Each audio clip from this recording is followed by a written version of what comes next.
Assalamualaikum semuanya. Pada kesempatan kali ini, di sini saya akan membahas mengenai sebuah SMPS. Di sini saya memiliki sebuah SMPS ataupun power supply dari salah satu perangkat ataupun rangkaian mining Bitcoin. SMPS ini adalah sebuah SMPS N miner versi 3 dengan daya outputnya maksimum kisaran 1800 watt. Untuk tampilannya kurang lebih seperti ini, cukup kompleks sekali dengan beberapa komponen yang sangat besar dengan dimensi yang cukup kecil.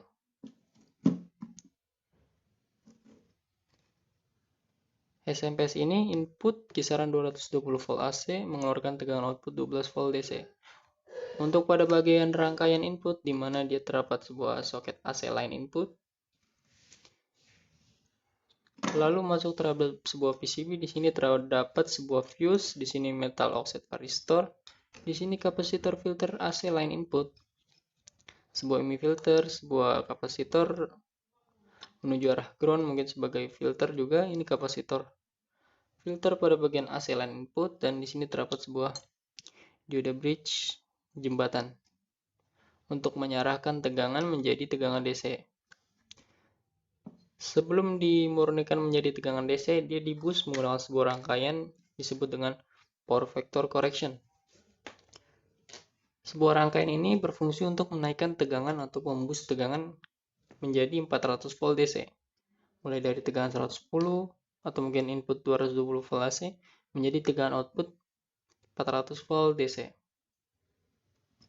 Yakni menaikkan tegangannya dengan cara memboost untuk mencapai nilai efisiensi menjadi COSP 1. Lalu di sini terdapat sebuah NTC sebagai soft start, di mana ketika dia panas, resistansinya mendekati 0. Ketika dia dalam keadaan suhu ruangan, resistansinya cukup tinggi, mungkin kisaran 47 atau mungkin lebih, 47 ohm. Di sini terdapat sebuah relay soft start untuk membypass daripada kedua buah NTC ini. NTC. Kapasitor filternya 105 atau mungkin 1 UF. Di sini adalah transformator arus, kapasitor pada bagian filter high frekuensi.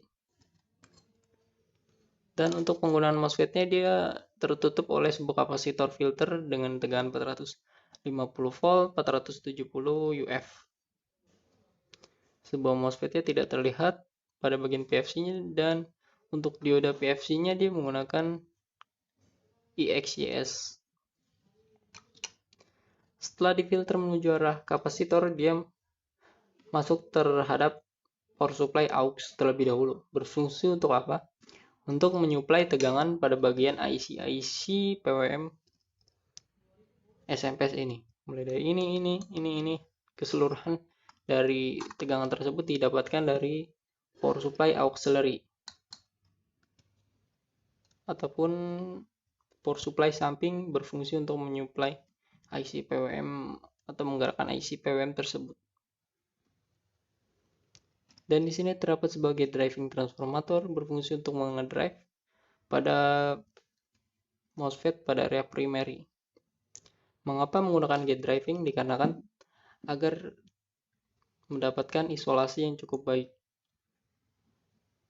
dibandingkan menggunakan IC yang terhubung secara input dan output, yang mengakibatkan output tersebut bisa dikatakan nyetrum.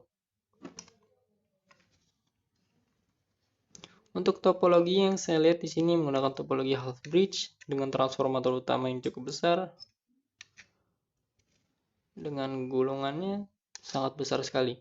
Untuk arus outputnya kisaran 120 ampere. Untuk pada bagian penyerahan outputnya, di sini jika kalian lihat, di mana dia menggunakan sebuah MOSFET atau disebut dengan synchronous rectifier, sebuah MOSFET yang dijadikan penyarah tegangan. Mengapa demikian?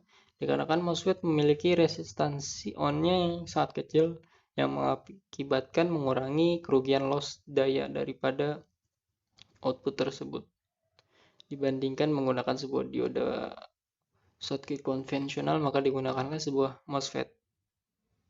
MOSFET-nya adalah MOSFET SR, synchronous rectifier. Untuk pada bagian blok outputnya cukup besar sekali, kurang lebih seperti ini tampilannya. Kapasitor filternya 1000 UF 16 volt, terdapat 8 buah yakni 8000 UF. Di sini terdapat sebuah trimmer entah untuk mengatur tegangan atau mungkin arus. Untuk pada bagian outputnya kurang lebih seperti ini tampilannya. Di sini terdapat beberapa jalur yang disolder menggunakan timah dan beberapa tembaga. Jika kalian lihat di sini adalah sebuah resistor shunt berfungsi untuk mengukur arus pada bagian outputnya. Maka demikian itu kadang-kadang diperlukan untuk membatasi pada bagian arus output. Untuk IC PWM-nya dia dicor menggunakan sebuah resin agar ketika terjadi kerusakan dia tidak mengakibatkan hal lain yang akibat ketika IC tersebut rusak terkena debu, maka itu akan menyebabkan short antara satu dan salah satu kaki tersebut.